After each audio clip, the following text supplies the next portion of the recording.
আসসালামু আলাইকুম রহমতুল্লাহি বারাকাতুহু। সবাই কেমন আছেন? আলহামদুলিল্লাহ, আমিও ভালো আছি। আজকেও চলে এলাম সূরা আল আনআম নিয়ে। সূরা আল আনআম মক্কায় অবতীর্ণ, আয়াত ১৬৫, রুকু ২০। আজকে অষ্টম রুকুর অনুবাদ করব, আয়াত ৬১ থেকে ৭০ পর্যন্ত। শুরু করছি রহমান রহিম রব্বুল আলামিনের নামে। আয়াত ৬১। আল্লাহ তাআলা নিজ বান্দাদের যাবতীয় বিষয়ের উপর পূর্ণমাত্রায় কর্তৃত্বশীল। তিনি তোমাদের উপর পাহারাদার ফেরেশতা নিযুক্ত করেন। এমনকি দেখতে দেখতে তোমাদের কারো যখন মৃত্যু এসে হাজির হয়, তখন প্রেরিত ফেরেশতারা তার জীবনের সমাপ্তি ঘটিয়ে দেয়। দায়িত্ব পালনে তারা কখনো কোনো ভুল করে না। আয়াত ৬২। অতঃপর তাদের সবাইকে বিচারের জন্য তাদের আসল মালিকের সামনে ফিরিয়ে নেওয়া হবে। সাবধান, যাবতীয় ক্ষমতা ও কর্তৃত্ব কিন্তু একা তার তড়িৎ হিসাব গ্রহণে তিনি অত্যন্ত তৎপর। আয়াত ৬৩। তুমি তাদের বলো, যখন তোমরা স্থলভূমে ও সমুদ্রের অন্ধকারে বিপদে পড়ো, যখন তোমরা কাতর কণ্ঠে এবং নীরবে তাকেই ডাকতে থাকো, তখন কে তোমাদের সেসব থেকে উদ্ধার করে?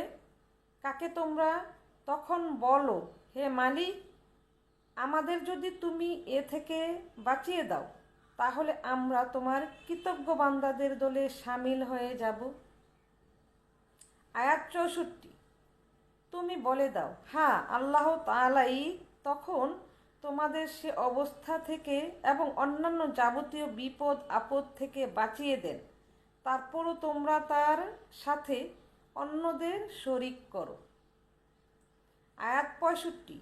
তুমি আরও বলো, আল্লাহ তাআলা তোমাদের উপর থেকে অথবা তোমাদের পায়ের নিচ থেকে আযাব পাঠাতে সক্ষম, অথবা তিনি তোমাদের দল উপদলে বিভক্ত করে একদলকে আরেক দলের শাস্তির স্বাদ গ্রহণ করাতেও সম্পূর্ণরূপে সক্ষম।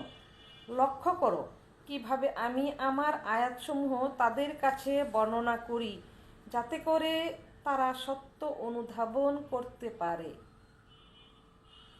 আয়াত ৬৬। তোমার জাতির লোকেরা এ কোরআনকে অস্বীকার করেছে, অথচ তাই একমাত্র সত্য তুমি তাদের বলে দাও যে আমি তোমাদের উপর কর্ম বিধায়ক নই। আয়াত ৬৭।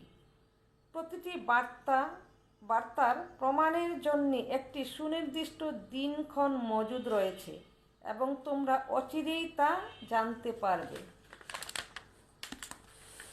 আয়াত ৬৮। তুমি যখন এমন সব লোককে দেখতে পাও যারা আমার আয়াতসমূহ নিয়ে হাসি বিদ্রূপ করছে, তখন তুমি তাদের কাছ থেকে সরে এসো, যতক্ষণ না তারা অন্য কথায় মনোনিবেশ করে।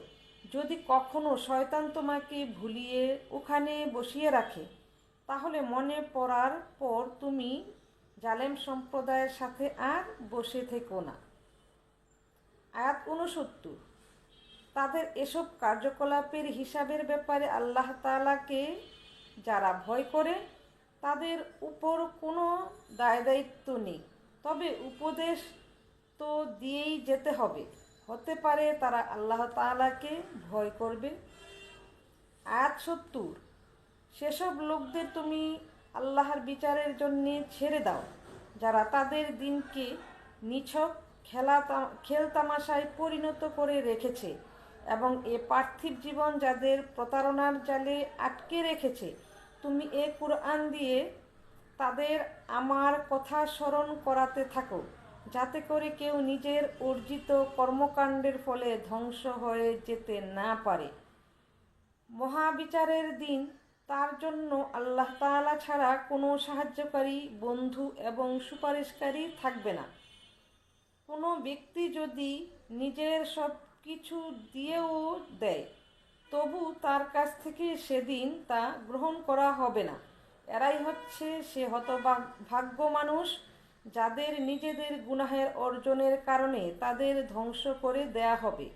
আল্লাহ তাআলাকে অস্বীকার করার কারণে তাদের জন্যে আরও থাকবে ফুটন্ত পানি ও মর্মন্তুদ শাস্তি। সাদাকাল্লাহুল আজিম। মহান রব্বুল আলামিন আমাদেরকে সঠিক পথে পরিচালিত হওয়ার তৌফিক দান করুন। আমিন সুম্মা আমিন।